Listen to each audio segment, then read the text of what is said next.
Мојот став е дека во вакви, како што велеше Роберто Беличанец, темни времења, времења на опустошеност, кога треба сосема одново да ја правиме нашата држава, е дека е нужна соработката помеѓу сите оние кои што сметат дека општеството е во целосна ентропија.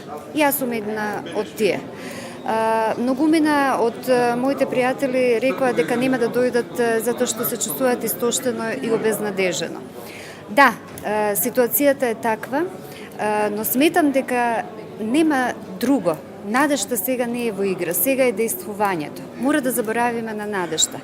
И во вакви моменти нужно е граѓанскиот сектор, на кој што јас му припаѓам, своите високи принципи да ги анулира на некој начин и да свати дека неговата политичка одговорност нужно ќе бара интерсекторска соработка со, да речеме, со некакви поголеми опозитни фронтови, партии, движења, што и да се. Значи, ние мораме, како што се случи нели во Србија пред да се сруши режимот на Милошевиќ, што Джинџич го покрена, значи нужно е независните интелектуалци, граѓанскиот сектор, заедно со оние регистрирани политички, парламентарни, да ги наречам, фактори, да соработуваат, критички да се организираат, да размислуваат, стратешки да планираат една поинаква, креативна, би рекла, па нека биде во известни моменти и